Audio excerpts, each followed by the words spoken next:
Parce que le monde spirituel, c'est un monde mouyibi, moko na lobaki autrefois. Mais ezali monde anko, le monde spirituel c'est un monde mawate. Parce que bandaka na mulimo, nde ya kokita. Malheur à la terre et aux habitants de la mer, parce que sachant qu'il est animé d'une grande colère, sachant qu'il a peu de temps. Spirituel, bazu yango bakotisi yango. Comprendre que maladie au so que zandengeni. Et zandengeni te spirituellement, basi bakotisi. Na mutu, oyo azali très spirituel, élevé na spiritualité, a olongolango facilement elongwe. Deuxième chose, et sengini yomoko. Sa niveau de spiritualité, au moins il y a un mot qui est ici. Nakende kuna 4 fois. Hein? 4 fois. 4 fois que l'eau. Comment garder l'équilibre spirituel? C'est facile et simple, mais dis-moi, il y a un prix à payer. Et sengeli o mener via sainteté. Il faut au payer prix au sein de la 2h40 minutes tous les jours. Recherchez la paix avec tous et la sanctification, sans laquelle personne ne verra le Seigneur. Batu mingi baluka kimia te. To biso tozali ba partisan de la paix. Olingo nanga ya Yesu. Olingo nanga ya Yesu. Ebesika yosimbaka obongola lisolo ya mwana mutu.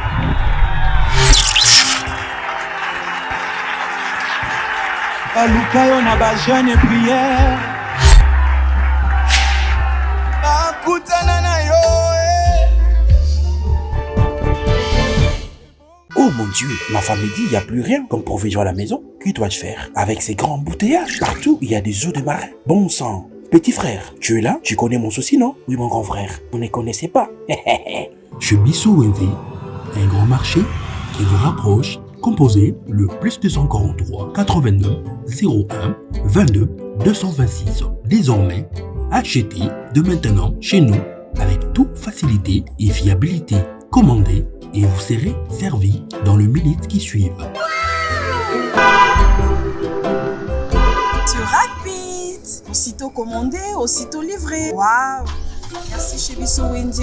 2 articles comme sac de farine, sac de manioc, sac de maïs, sac de riz, sac de semoule, carton de poulet, carton de poisson salés et tous les aliments de votre choix. Cela ne suffit pas. Nous mettons à votre disposition même le matériau des constructions comme sable, sac de ciment, barre de fer, tuyaux, béton, bois et tout consort. Chez Bissou Wendy, un grand marché proche de chez nous.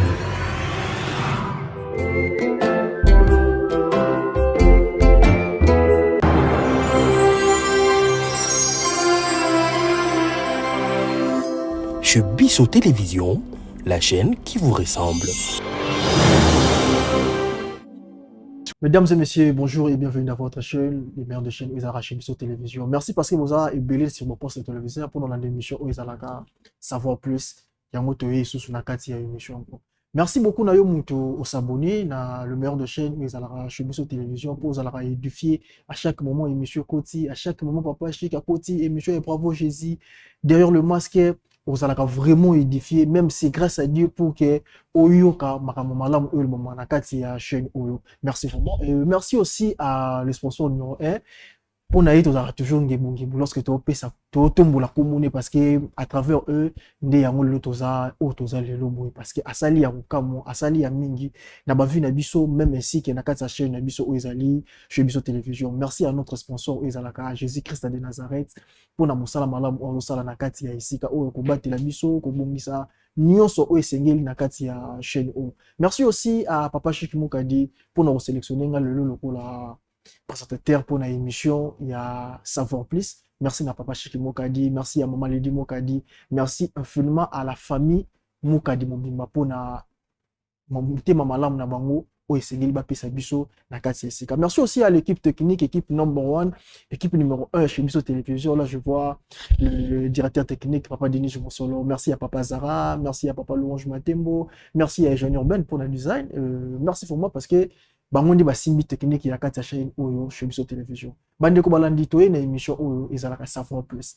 Pourquoi émission savoir plus? Émission savoir plus eza émission oyo zo yede biso to bakisa boyebi na kati ya boyebi oyo toza nango. Alors le moment oyo to kende le moment est bizarre parce que mon union ça commence à la n'importe quoi a commencé à la où est la salle. Alors ceux qui aux ananzambete au koma na niveau moko oyo okanaki même pas kokoma parce que au misali makambo na lolenge oyo kanisa kite yango na émission savoir plus to meka kolobela mwandambo poto yeba lolenge makambo zo dérouler lolenge nini okoki ko tambola lolenge nini okoki ko mema vie na yo pour que grâce à ensemble ça na yo na émission savoir plus alelo tozana papa Lokamba papa Lokamba to soki na émission oyo to bande kolobela lolenge nini okoki olonga lolenge nini okoki ko stabiliser vie point haut tozovandela yango omona mutu aza na mbongo mais ako se sortir parce que azangi moyen ko stabiliser vie omona mutu aza na mbongo mais toujours comme mbongo aza nango e memi na ba dépenses bana ko bela maladi na ndako ainsi de suite oh ça que stabilité et ça na vite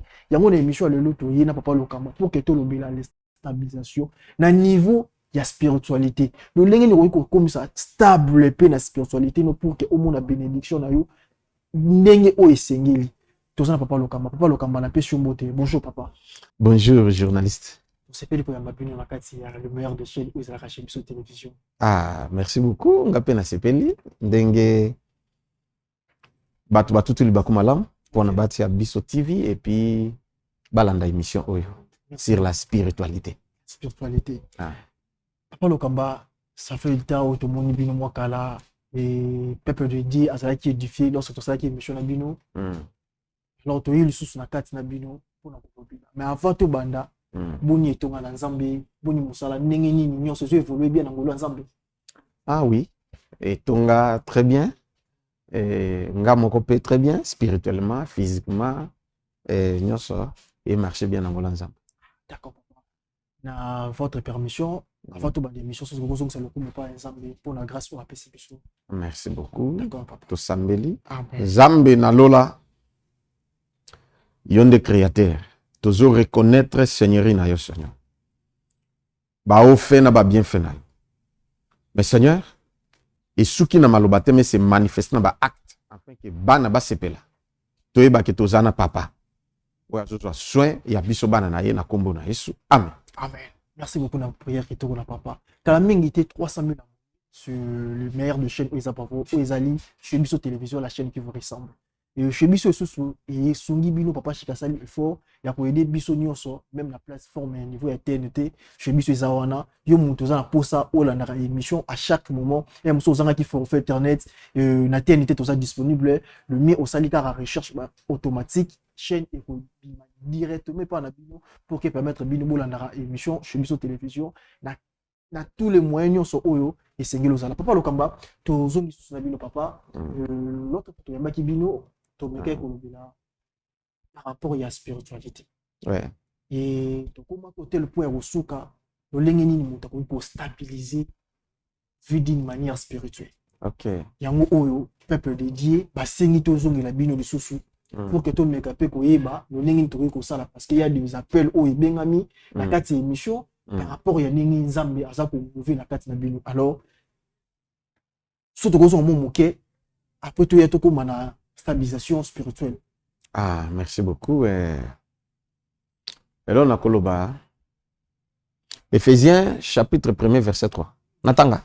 Natanga, l'homme de Dieu. Verset biblique, il est sans arrêt. Peuple de Dieu, ça l'a vraiment eu. Ah, voilà. Éphésiens, chapitre 1er, verset 3. Bible le Bible.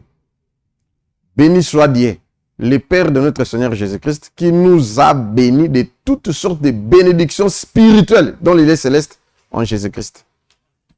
Vous comprenez? C'est-à-dire, bateau, balukakaka, bénédiction matérielle, bénédiction financière, et physique. Physique, bénédiction physique pour avoir en bonne santé, avoir un bon goût, tout. Mais en oubliant que toutes ces bénédictions viennent d'en haut. Il y a un moment où se pose à la béni à Kepananganga. Parce que nous avons que 2 mètres. Il faut tout le bac ouvert clairement. Ici sur la terre, dans la planète Terre, nous avons que 2 mètres. Zambena Satana. Et pour nous à la béni, il faut aller entre bangomi balé. On ne peut pas les mélanger. D'accord. Sont mélangés, fouti. Nzamba a lâché. Au tika il passe Satan. Donc on ne peut pas servir des maîtres. Voilà. Ou aux anamoko ou au boy moko. Sikoyo, bangwana mi balene bato ba simbi bozui. Soki mutu, azan netre, assemble nete, azuli pamboli. Ok, libosote.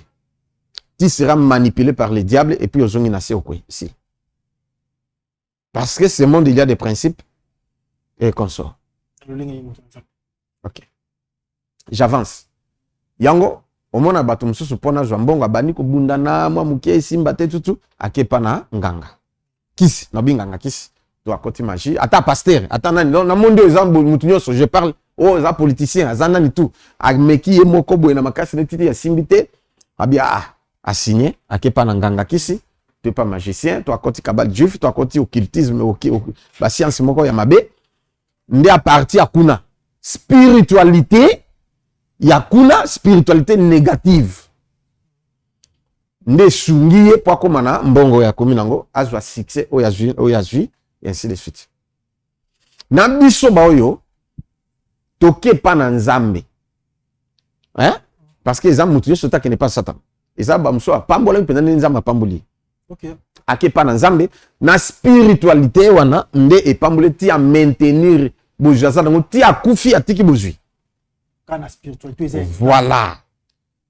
Mais soki yo o négliger makambo oyo eza lokolo zo négliger avenir na yo na ya bana na yo. Lelo aussi maman muke problème ezate mais négliger spiritualité un jour opesanga raison tango koma par terre o mekabe simbite o kufa na tension hein. Au kufa na AVC. Même na biso au kufa avant pe mukile tika les autres continuer batu musu ba yeba dondi na muki tika la kinango. O sepeli na ngote. Yo yokate ke mutu mususu abotamaka ti après azumbongo puis akufi atiki mbongo. Oui. Tu peux aussi mourir parce que spiritualité na yo ezana c'est trop bas. Yango na isaki bino comment monter l'équilibre spirituel au matissa. Spiritualité mata. Et puis, comment garder l'équilibre spirituel? Parce que au matisi spiritualité na blobaki déjà, na bandelangote, ce que l'ungo en détail, l'andabison na José Lokamba TV. Pour l'andamateya, autozoteya, on note à Sire Yango. José Lokamba TV, au s'abonner, voilà. Et puis, comment garder l'équilibre spirituel? Oeba David, Oeba Abraham, Oeba ancien, Oyo Yoka ba garda yango. Ba kufaka na succès batika mbongo beaucoup des place one batika mbongo bana na bango basi na bango baza bien baza ere oyo bakoko na biso papa Alexandre ni na bala akufa pauvreté hein batika mbongo ti lelo eza bana bazali et ainsi de suite au famille ba région na ba sepela na yango mais soki te un jour opesanga raison oyokinga qui au moins que papa kufi atiki me bino lokola bozape na spiritualité élevée te et bandi ko sala nini okita ti nye esili parce que monde spirituel est un monde ya muyibi moko na lobaki autrefois ouais pe ezali monde yanko monde spirituel est un monde ya mawate parce que le diable contrôle. Apocalypse chapitre 12 verset 7 à 12 natanga bon naloba to natanga expliquez-moi muke po to wazo na verset Bible lobi il y a guerre dans les cieux. Michael et Satan babundi na ba ange na ba babundi mais Satan zalaki le plus forte yena ba ange na ye ba boaki bango na se mais place on a insisté place à passe ou peut ça passe les andi yango abi malheur à la terre et aux habitants de la mer parce que le diable a été précipité sur vous animé d'une grande colère sachant qu'il a peu de temps yokana babi ke mawanabino bato bo fandi na planète terre. Maintenant, babi réjouissez-vous ciel et les habitants des cieux. Bato ba fani na lola kuna basana ba satana zala kuna te. Basana isengo parce que le diable n'est pas là. Parce que zate ni yango to yemba kanzimbo na lola na lola kuna na lola passe zalite na lola kuna na lola kese na lola kuna na lola na respira na tala eza vrai eza un cantique moko inspiré. Alors, j'ai eu le temps, hein, il y a la chance, il y a qu'à visiter ciel, mais non, pour ça, vous avez Nakoya kolobela. Voilà, Nakoya koloba. Nakende kuna 4 fois. 4 fois. 4 fois que l'eau. Nde nakoya ko raconter yango. Émission spécialement ils la prendre yango pour na loba yango. Vous comprendre? Ça veut dire babanga on a loba extra. Bon, pour nanga ils a extraté parce que ils appellent la Bible bato bakende pe. OK l'eau la 4 fois. Voilà. Pour nanga ezali ngolu na zui, pour nanga eza esengo. Pour na mona ba mystère, oyo musu bato mususu, ba komona ngo tango ba okende na royaume des cieux. Vous comprendre? To pe bato mususu ba yoka ngo kaka na sango. Mais ngai eza lolendo te, mais zani nzambe nde asali ngai ngolu. Voilà. Il y a aussi d'autres personnes aussi, ba kenda ba benga penga ba papa, ngai petala butala. Une fois, ba musu mais ngai 4 fois. 4 fois. Voilà. Ba musu peut-être avoir chance, il y a okende plusieurs fois mais Azuna autant ya kolekate peut-être peut basali. Oui. Voilà. Nakangi parenthèse. Yango makamba ya molimo nde noti kotanga na Éphésiens chapitre 1 verset 3. Bible dit que Dieu nous a bénis de toutes les bénédictions spirituelles dans les lieux célestes. Au pluriel, pas la bénédiction, de toutes les bénédictions dans les lieux célestes. Vous comprenez? C'est-à-dire ezana nyonso nakati. Alors, il faut to bénéficier na yango. Nakoya koloba, quelles sont ces bénédictions spirituelles que Dieu nous a bénies dans les lieux célestes? Donc, c'est-à-dire, don spirituel tout ça non. Hein? C'est une bénédiction spirituelle. Bénédiction matérielle, bénédiction financière, bénédiction physique, donc tout. Parce que bandaka na molimo, nde ya kokita na bonzoto. Na molimo soki o raté yango et sili na zoto okozwa yango te. Soki pe na lobaki soki ba yibio bénédiction na molimo esili na zoto tika lo zangote. Soko zwango sala nongo lokote e bunga to ba yiba otoni obungisa. Yango to yako vana na Apocalypse. Malheur à la terre et aux habitants de la mer parce que le diable a été précipité sur vous sachant qu'il est animé d'une grande colère sachant qu'il a peu de temps.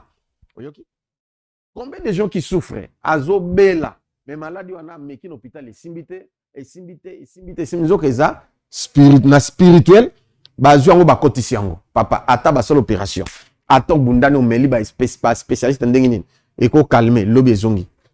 Oui mais na comprendre na kate maladie soki eza ndenge nini eza ndenge nini te spirituellement basi bakotisa siko pe longwa il faut yo okutana na mutu oyo azali très spirituel élevé na spiritualité alongola ngo facilement elongwe. C'est spiritualité et niveau par niveau. Niveau par niveau, oui. D'accord, l'homme de Dieu. Voilà. Alors, si on écoute une spiritualité trop bas, bon, ça, le cas, il parti. Donc, douleur, zongi, ainsi de suite. Deuxième chose, et sengini, yomoko. Hein? On matisse niveau spiritualité, au moins, il y a un mot qui est ici. Pas et coquille sous-souté. Pour niveau spiritualité, na yondenge zo mata, et si yango moko est démissionné qui. Donc, il faut faire la part des choses. Mususu ba bon de la pono zobi kato kutana motaza très élevé na spiritualité mais esimbate. Nzoka nzamba zélande topé spirituellement et loko les zélande yo mata o matisa niveau. Ce ka ko mati niveau pas équé ici. Et puis mususu eza o mati niveau équé.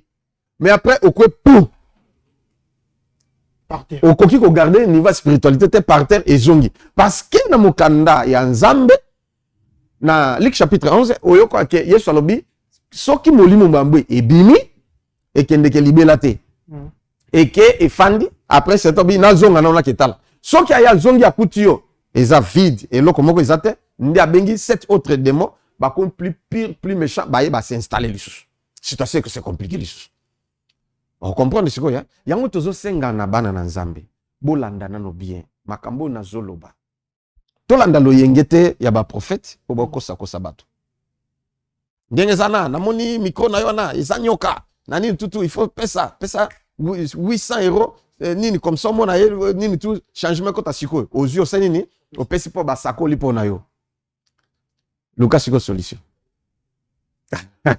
on comprend c'est un mot à prophétie mais non Bible le dit ne méprisez pas les prophéties mais abstenez-vous de ce qui est mauvais mais retenez ce qui est bon. On comprend ce que soki tena kasi na 25 ans. problème eza te babie kotiola sakoli te mais kanga ya bien zwa yango ya mabe boya yango na fingi moto nafingi moto te prophétie ne me sala ke moto comprendre ke moto azana likabo nzambe voilà so prophétie po bato bakanisa makambo nazoloba eza peut-être na oloba na ndenge na ngai moko non c'est biblique voilà c'est biblique yango sikoyo yango 1 Thessaloniciens chapitre 5 na bandi n'éteignez pas l'esprit yango pon na ngina kota na makambo ya comment garder l'équilibre spirituel. D'accord. Bible 1 Thessaloniciens chapitre 5 na bandi na verset 19 à 21 ou à 22 yoka siko makambo izolo n'éteignez pas l'esprit. Ok? Parce que ceux qui ont bondeli ndenge na lobaki autrefois ti spiritualité mati ndenge mati ko éteindre moto anate ya molimo mosantu ko éteindre esprit na yote ko éteindre ngo à partir ya ba masumu OK. Nde Bible ko kanga yango te. N'éteignez pas l'esprit. Parce que ceux qui ont éteindre muinde zopela yo sani pas obomi okomi na molile koti na kati. Molile koti là déjà mabe koti. OK.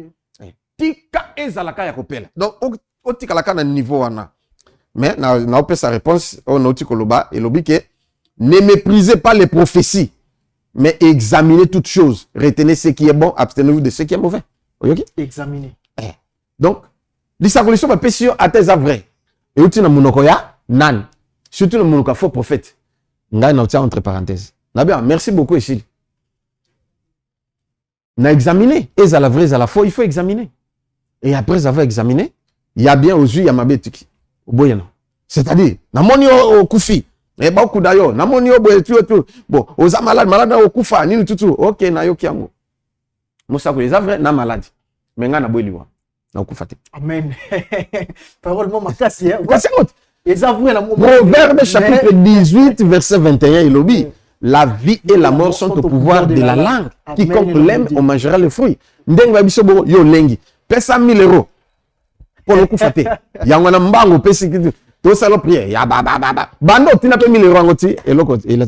Plusieurs personnes m'appellent. Oh prophète tel alianga mbongo. Prophète boy, ngai kutuma sakoli. Mama yo zoluka masakoli. Oleko luka nano o matsa vie ya spiritualité na yo et puis o garder yango. Biso so basakolaka pona biso.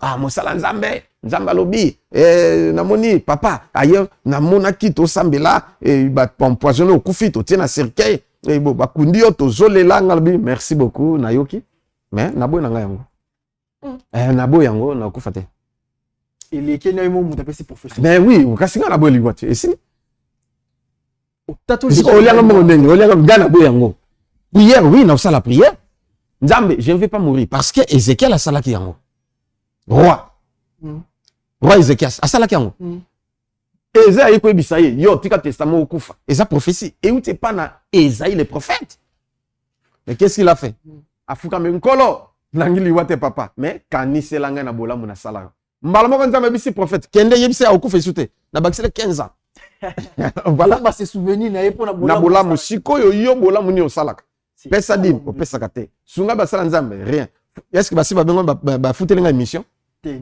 soki nazoko mutu oya bo bengi ya foot émission to opesa ngombo na foot émission na futite a dénoncer nga na la franc papa lobi so eza na mutu a pesi mbongo émission a lobale acha na commentaire a masonique nga na pesa papa mbongo mais a sala émission voilà je pose appel à mon temps sunga papa na to tindaka ozana ba ozala béni parce que nzamba arrive pas Ezekiel pona ba bien na ya sala ki c'est yope même ata tabita Dorcas Nicolas ba bien na yi les zamba zongi sakai c'est que so sali effort ya kosunga papa opesi mbongo émission o chelo carburant na mutu ka papa groupe électrogène c'est ça là correct oui carburant to tient to carburant boso mi na mbongo et ça la peine mafuta mais siko so que za la tembe émission linga salamate voilà tout est toujours centralisé na mbongo même là se déplacer même yo se déplacer ou tanda ko koma au fouti transport et tout voilà ba appareil to bazola na biso bosombi na mbongo pona bala na biso il faut botia nini méga pona botindango bato bala na c'est ça Mais ceux qui vont soutenir émission, bah foutata, il y a émission moko, tata mi balé, selon besoin yo. Ah, papa, n'a pas si déjà, frère Elias Mbongo, qu'est-ce ça l'émission? Gloire au Seigneur. Kala, nous reconnaître Mutumoka foutaka une fois. Mais nous allons visiter. Amen, papa. Voilà. Alors, yango nazongi, pour na kolobake, la spiritualité. Comment garder l'équilibre spirituel? Et puis, ceux qui ont sali, hein, pour na ça. Ceux qui ont zane loko ya mabeba et péché prophétie. Au boy yango. Oui. Au sali prière, au scellé et sili. Ok, au scellé. Au scellé et sili. Voilà déjà sili. Ben, na loba ki ke, la spiritualité, ils ont toujours contact na ba acte. D'accord. Hein? Na ba symbole. Na ba signe. Vous comprenez? Au comment la mutuna tatouage, exemple, tatouage Jacoba. Hein? Na loboko. Mais il y a évité. Il y a ce tatouage Jacoba. Nous avons un tatouage wana, yo te na bo physique. Spiritualité na yango ezali. Et quand ici on a contact na spiritualité Jacoba. Koba ezali la protection. Koba ezali la sécurité. Koba ezali la malignité. Koba ezali la sagesse. Et pas nyamango. Et mayele. Et puis azali pena mayele mabe, azali pena mayele malam. Katina ye. Bosiko yo tie kaka. Nzoka nzambe alingi mutati tatouage te. Mais siko yo tiango. Dans une infraction. Et puis au monde siko, eza mutati atia ba a dessiner serpent. On comprend. Eza signe. Mais dans le monde spirituel, eza pena ba explication na banini. Au côté na contact na yango mais yo sans le savoir. Tango au boiliwa, ngai na boiliwa nzambe na lingite et consort. Na sisi prière, na ju offrande na ngai, na scellé. Au moins offrande wana. Ils a sacré parce que ils a déjà scellé ici. Au pesi mosani na nzambe, ya bondeli nkolo. Tala offrande ya mwana na oyo, alingi liwate. Yokai. Ici. Au moins la kamutu. Banda uzela okufa te. Liwe changer. Changer au vivre non? Et tout. Bato ba yaki na ba message ya lukuta ya ba mabe ya dengi surtout mais rien le vous. Au moins dit bazo ozana ba ilo na mono komi na mbongo c'est là tout. Parce que nous parlons sur la spiritualité. Ah, message wana et outil na monde spirituel. OK, ngana lingi na koma na mbongo. Au salé yango prière. Il y a une prière à faire. Tango sali loko les ama kama mbongo. Aussi si prière na yo, au salé na mbongo. Selon bozina yo. À moins que Nzambe aille biso que pesa chiffre boy. Là ça va. Ndo sali o Nzambalo. Pas au scellé. Na monde spirituel et si o wana message de tanine. Et ça scellé ici au kozwango. Il faut ça. Bon, ce que Zoumela, il a une prière spécialement à faire pour na et umelate. Na kangi parenthèse na zongi. Comment garder l'équilibre spirituel? Comment garder l'équilibre spirituel papa Lukamba? Zamba bimela bino, otoni 4 Zamba visita bino 4 formats likolo. Oui. Alors ça montre que l'esprit en Zambie il mouvra la carte na bino. Oui. To revenu moké na ba témoignage, le lengi ba biki na carte église même parce que toye en na carte émission mais église ezali o sejaka ba to bayaka ba mona lobiko. Ba ndeko pe ba mesala ko mona ngo après to zonga comment garder l'équilibre spirituel. Merci beaucoup. Ce qui tosala ma on a directeur technique il y a CBC télévision, tout le monde a ba témoignage sur l'église à papa Lukamba na après to revenu na.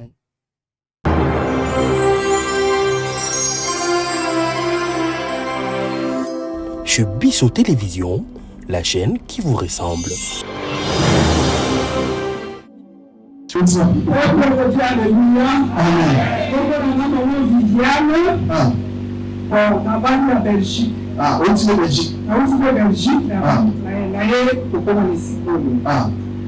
tout cas, ndenge bibielo na absoluti. Tant que si vous avez confiance et pas ensemble, il y a petit carotte. Ozala seko molongi. Ozala confondu. Mais quand la foi ya nzambe na kati na esika lo kote ngapelo na makolo na Belgique ko ya esika ezala ke loko moko na kana kitene nzambe na ndula na ye a déplacer ngati na ko na esika ko na kotando la gloire na ye oyo mwana moli na nzela ya second souffle na kati na mwema. Amen. Alléluia. Même le conti. Ah, on a continué. Nga nazalaki kopela, naza problème eza nango ezangaka te, mais nazalaki na kopela, naza kopela, nazoyelelelo te.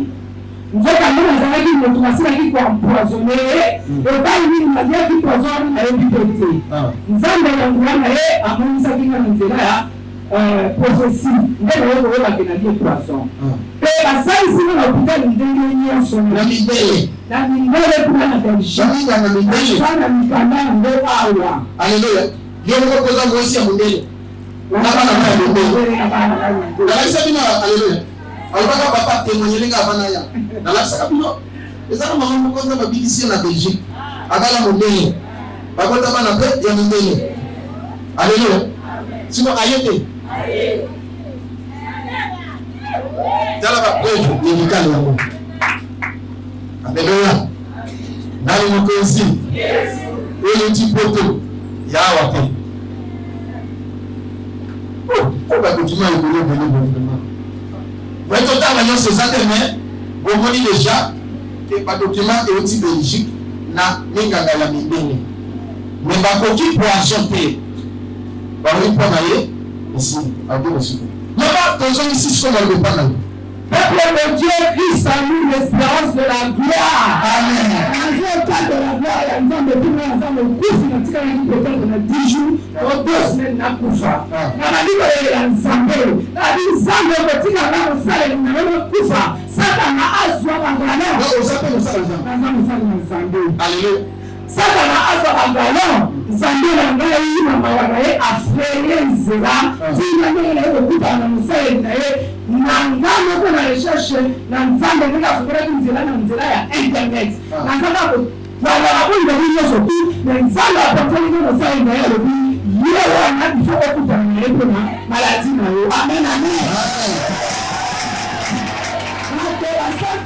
sai na nzambe kuhusu na nzambe kwa ngai na nzambe afanye nzela na kutana na yeba kia tampolo mo na nzambe kwa na yo mbiki kaka na biki ko robi de basteka bokoko isimite monganga oya mindele oyo tobako charger makila bazongisi mususu isimite babi ya kopika te basala nzambe pe mususu basali babo mbeli me isimite nani mokonzi yes menga nazali lebonde naza na ngai grave oya za grave zali yesu nyalo ni akutali na mosala nzambe na telefone kama sikoyo nini baba sikoyo na sini kopika naza bien. Pour la commande, on a su comment il a été autant avant, parce que la putain de la femme nous a mis la téléphone simplement, c'est à dire en juillet. Donc, juillet, on a si le changement, on a dit ma case, parce que nous avons dit mon pouce, nous avons dit la commande dit au ma carte, nous avons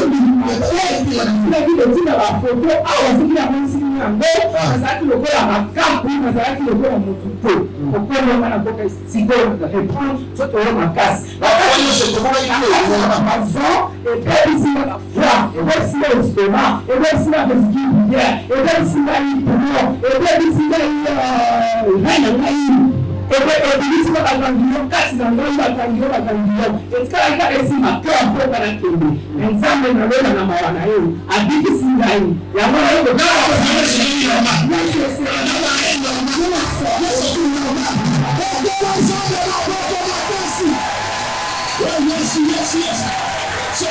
Yes. Wamama mwerite, kazi na itoga oyo oza na nzambe. Iko ya kuzoita msika kwezako ya awa, paske mloko ya nzambe zalika Koza wangona mukeke s'il vous plaît. Koza wangona mukeke. Eloko akase zalika kwezika oyo. Yamana nzambe izote bino, opo. What's it that you wake up and turn over and send out the sun and the wind? I tell you what to love you and the sun. So Sunday is a piece of my cake. Sunday and floor of piece of cake and then I will name. That's my name. Sunday and Salaha. Then porte le temps qu'il faudra pour ça. Il faut que persister. On sera la foi, ma casse la patience. On sera la fille de l'esprit. Dans le monde, on va donner un meilleur avec ma vie. Alléluia.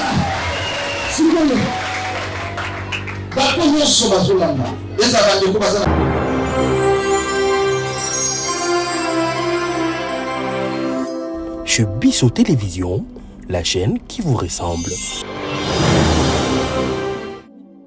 Merci beaucoup na papa Denis Mosolo pour la image que tu as salé l'émission pour na témoignage où il s'est passé une église à papa Lokamba.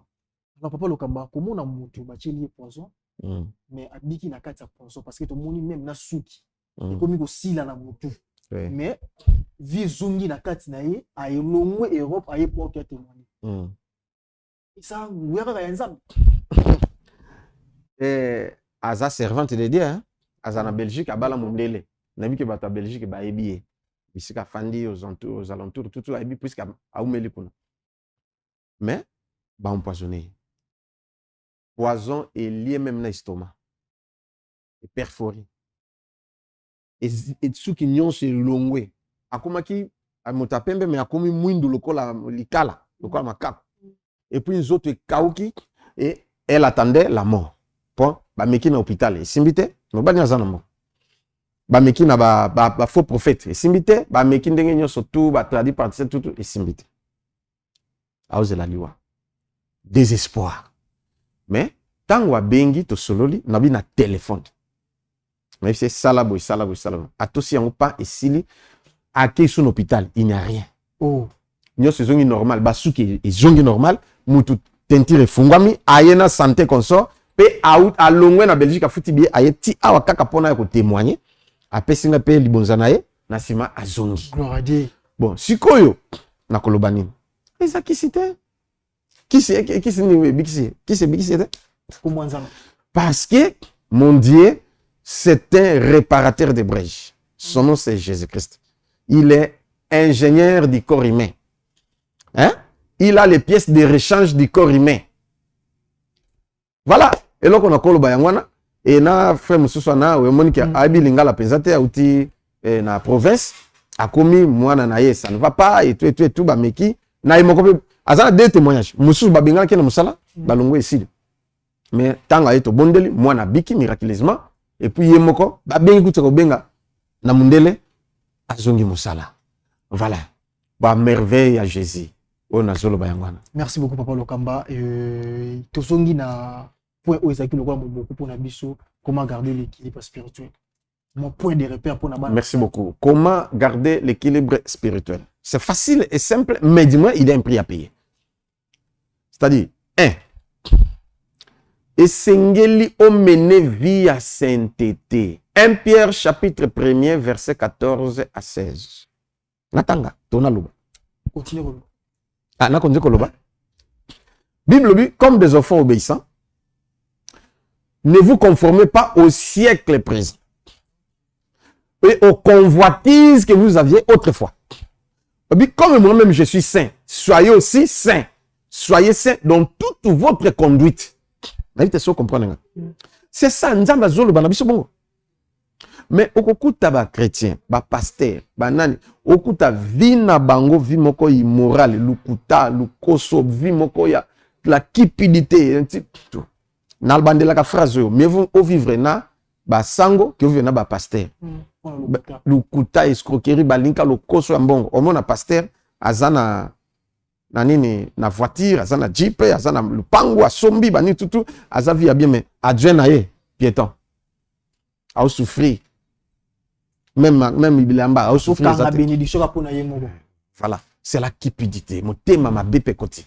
Voilà, il faut qu'on marche na sainteté. Via sainteté. Via sainteté, sainteté. Nanzoto, sainteté pe, na molimo. Voilà. Donc, c'est ça. Ça, c'est comment garder l'équilibre spirituel. On a l'équilibre spirituel au gardien. Deuxième point. Deuxième point. Esengeli, oeba, qu'on médite parole ensemble. Tous les jours, la nuit comme la journée. Josué chapitre 1er, verset 8 à 9. La parole de Dieu. Autre chose, une vie de prière. Luc chapitre 6, verset 12. Ok. Jésus a un certain temps, donc, Vina Yangwana, à Kendeki, donc, il passa la nuit, toute la nuit à prier Dieu. C'est la vie de Jésus. Aïe, akuti, kasi yango na kopesa ba piste solution. Akuti ba yikoli, ba lemba, mais bo veyete, butu mobimba, bolali. Ata 1 heure du temps, ya pamba boko kite. Outi musala makasi. Vous veillez et priez. Outi musala, na bisio ke, esengeli nini pour garder l'équilibre spirituel. Nabi, il y a un prix à payer. wana musala ya nzoto mais ya molimo bo négliger yango. Oh yango nde ya molimo nde o lekisa. Pona o garder bon ici na lobaki na zana point oyo ya vie de prière. Vie de prière. Il faut au payer prix au sambela 2h40 minutes tous les jours. 2h40 minutes. Ouais. Et ça, dîme, il y a 24 heures. Un vrai musulman a sambelaka 5 fois par jour. 2h40 minutes. Par séance à prière, il y a 30 minutes. So, multiplier 30 minutes fois 5, et ça 50 minutes. Ça 50, c'est qu'on convertit en heure et 2h30 minutes. Mais musulman bongo aza fort. Au moins, na kote kana makam nae. Kende kaka na zando soki heure na bango ekoki ya koteka. Soki azana mutotiki la te, au kanga magasin, même nos osombelo kabi non heure na akangi ake sambel. Bato bateli mbozela. Puis après ici ayo fungola abandi. Mais ba chrétien. Et là qu'on a tout bossana. C'est pourquoi bossala succès te bazo échoué. Ils ne savent pas garder l'équilibre spirituel. Mais si tu es fatigué, nabi oko sala nyonso mbala moko, c'est-à-dire 2h40, tout comme oko ko kabola. 1h20 minutes la nuit, 1h20 minutes la journée. Nde okomona makambe ko salama. Soki mutalingi penza o s'abonner na Jojo Lokamba TV, hein, na YouTube Jojo Lokamba TV, okena ba enseignement na pesa yango comment prier. So landi bon enseignement comment prier, okozala édifier mingi. Voilà. Comment garder l'équilibre spirituel? La première des choses, vie à sainteté. Il y a sainteté. La deuxième des choses, vie à prière. Méditer la parole de Dieu. Méditer la parole de Dieu. Troisième, vie à prière. On comprend. Et puis, Hébreux chapitre 12, verset 14 à 17. Bible le Bible. Recherchez la paix avec tous et la sanctification, sans laquelle personne ne verra le Seigneur. Veillez à ce que nul ne se prive de la grâce de Dieu. Ne ressemblez pas à Esaïe qui, pour aimer, il bondit son droit de naissance. Vérité. Pourquoi nous avons rechercher la paix avec tous et la sanctification, sans laquelle personne ne verra le Seigneur. Donc, Batumingi baluka kimiate. Donc, biso tozali ba partisan de la paix. Mais au moins, la place à Zana Lupango, yeka amenaka trouble. À tout ça, batumitu, ba ranking, ainsi de suite. Finalement, soit Zana Musala, kuna na Musala, azaka alubanaka no yote, atambote, bonjour te, mutumsuka, jura mona mino nanga azela mona. Au moins, sikoyo. Ozobi benga mamona nzambe. Mais ozobi benga mona nzambe. Okuta pasteur na église, na pasteur balubanaka te. Pasteur église boy, na pasteur boy, ba ranking ba rando. Donc on a que mais finalement, ce qui pasteur a bimiate ya, dans ce lundi a été andé contre pasteur mususu. Ya ami misaya za meilleur. Okunandeni de oaneza ba distraction. Soki azana batu, c'est que azana kisi. Ezan zambete. Ezan zambete diable. Yango siko musala satana de ngwana. Hein, au comprendre, musala satana ngwana a divisé, a boma, détruit tout voilà. Ils font que le travail de leur père. Donc, pour garder l'équilibre spirituel, tu dois être un fils de la paix, un enfant de la paix. Moto lukaka kimia parce que ezali toujours na bénéfice na yango Matthieu nzambe toka walikambo yoka Matthieu chapitre 5 verset 8 elobini heureux ceux qui ont le cœur pur car ils verront Dieu. Mais kuna na lobani ni rechercher la paix avec tous et la sanctification sans laquelle personne ne verra le Seigneur. OK? Matthieu chapitre 5 verset 8 elobini heureux ceux qui ont le cœur pur car ils verront le Seigneur. Et ceux qui procurent la paix, car ils seront appelés fils de Dieu. Chapitre 5, verset 8 à 9. Ce que nous garder l'équilibre spirituel, la flamme ya nzambe, et cause à la katinayo. Bakolukoba au poison, et simbate. Bakolukona kifi baba keloki se simbate. Ba occultiste, na bandoki, ba obengondoki. Or, ce que occultiste, ndoki abengo ndoki c'est que amoni ozali likolo na ye ndenge babengaki Jésus c'était un sorcier, c'était un démon, c'était Belzéboul, c'était un boy parce que bakoka qui était pour la spiritualité na izalaki élevé oluki Jésus na kotonga azate atonga kate oluki na kindumba rien oluki na lokoso rien oluki na makamyoso rien yende le prince de la paix. Voilà, c'est pourquoi il était toujours na top. Mais siko bino toloba te makambo oh papa te ya ezalaka te mais ce moto tela ba hérésie voilà alléluia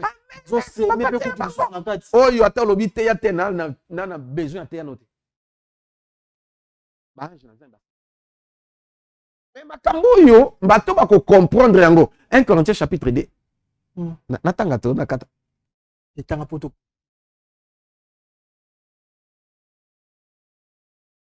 mingi 1 Corinthiens chapitre 2 yoka makambo oyo nzamba zoloba nabanda na 10 yoka. Dieu nous a révélé par l'esprit, car l'esprit sonde tout, même les profondeurs de Dieu. Il faut commencer la spiritualité. Alléluia. Lequel des hommes en effet connaît les choses de l'homme, si ce n'est l'esprit de l'homme qui est en lui, et même. Personne ne connaît les choses de Dieu, si ce n'est l'esprit de Dieu. Or, nous n'avons pas reçu l'esprit du monde, mais l'esprit qui vient de Dieu, afin que nous connaissions les choses que Dieu nous a données par sa grâce. Yoka. Et nous en parlons non avec les discours qu'enseigne la sagesse humaine, mais avec ceux qui enseignent l'esprit. On emploie un langage spirituel pour les choses spirituelles. Mais l'homme animal ne reçoit pas les choses spirituelles. Mutunyama, au comprendre Nzoka, homme spirituel, comprendre. Habiter Makamboyo, il faut n'ami pesa na yango. Pour na vie nanga ezala bien, pour na avenir nanga ezala bien. Pas le combat. Bino ba moza bibliothèque. Donc d'exploiter. Alors, na nyos notangi comment garder l'équilibre spirituel. Na pour on la retenir pour que peuple de Dieu va dire ma nzamba il a biso sala au moins prière il y a 2h30 minutes. 40. 2h40 minutes. Soit au Kabolon 1h20, 1h20. Alors, au Tiki, on a place pour pour tout le monde commentaire na bango. Le lenge mutabiki par rapport ya makambo au bino bonobi. J'ai des choses à vous dire mais ngonge koki au sali peut bien to katana noir. Na place prochainement to koya peut continuer et puis na ebisayo ke do ya na la guerre de l'esprit, la guerre des esprits, la guerre des esprits. Bitumba ya milimu. Neto koya kolobango. Oh mutu msusu asiaza na mbeta hôpital il fa kufa mais simba te guerre salama na muli. OK. Baolinga ba joyer kuna ezo simba te ainsi de suite tout. Il y a des gens comme ça. Bali pamboli na yo mais ozo bundana mais il faut na la qui sont quelque chose comme ça là paf makambe changer. Voilà makambe changer et puis au sali retour. Sali balinga ba bumayo mais et que yo biki yakufi. Oya bwana bundisa. Bali pamboli na mona complication tant sali ka pouf yo récupérer aux uina ya ye. Ye par terre. Aïe. Merci beaucoup l'homme de Dieu. Merci beaucoup l'homme de Dieu. Bande ko balandi ya émission Savoir plus. Savoir plus c'est mon topic avec émission où édifier Rabisu. Alors, comment garder l'équilibre spirituel? Tu l'as les 4 points. La première des choses est la vue de la sanctification. Commise à la saint. La deuxième des choses est comme méditer la parole de Dieu. La troisième des choses est vie de la prière. La quatrième, tu as le bana papa lokamba, tika vie à retour. Alors, on a 4 points. On est censé aimer à tous les 4 étés, mais attends ne fût que 2. Au sali et au salina prière papa lobby 1h40 minutes et 2h40 minutes. Au Kabola on a 1h20. Essaye d'abord. Tout à fait le lingin za manifester na kat na yo. Alors toi aussi ça peut être to clôturer na prière papa lokamba. Merci vraiment la bande sur la kibiso na émission Ozali Savoir plus. Et merci aussi na famille Sinando Komobimba. Merci aussi na équipe technique ya Chibiso Télévision. Alors, na simananga il est au côté na papa lokamba pour na prière ya clôture avant to kabula na émission. Prière ya suka na pesi d'abord mbote na mona nanga bela lambala na Belgique. Na Makengo na Zozo Tusole na Paris, Mama Rachel Tunga na France nzamba pambola yo. Mwana nangai bisika yo zali Richelieu na Diasilwa na Londres, Mama Anima Lobo na Londres mbote na bino et puis mbote lisusu na mwana nangai Lydia Tinta qui est bénisse bisco zali na France. Sans oublier, cancer na kati ya États-Unis, Marie-Josée Ifote, na mwana na ngai pe na États-Unis. Mais maman Liliane Wanito, sans oublier maman Oyanga na Canada, Marceline Mwamba. Et bato mususu na pesa bino mbote mikolo mizali koya. Bolimbisi na lingi na banda prière. Zwa mai na yo ya komela. Zwa tope olangi na yo ya huile d'olive soza nango osimbi osani to simba maboko. Après na pesa. Tambe na nguya nzamba miracle. Yoka lo sambo ya bana. Lelo Seigneur Jésus. Onction et lata bango. Bazwa force ya commettre en pratique makamonyon soyo. Ba matisa spiritualité pe ba garder équilibre spirituel. Ba vivre miracle au nom de Jésus. Miracle. Nzamba visiter bino, nzamba guérir bino, nzamba se manifester na mai pe mafuta bosimbi ana na kombo na Christ. On a lobby et là tanzoto pe muta ko changer. A kombo na Christ nde na lobby. Amen. Voilà ba numéro nanga plus 243 89 91 91 allez 243 9 98 17 18 54. Les deux numéros de Nzamba. So jingate tikelanga message s'il vous plaît. Quand on est libre na ko répondre. Le message umeli. Bandela lisusu on a moi ba message belé. So bandeli et komata likolo et tanga na répondre. Nzamba ça. Et Dieu vous bénisse et bye bye.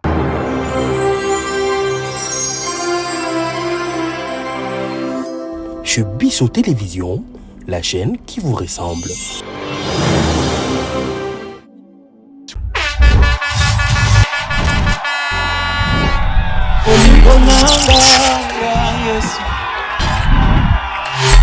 Olingo nanga ya Yesu. Ebesika yosimbaka kobongola lisolo ya mwana mutu.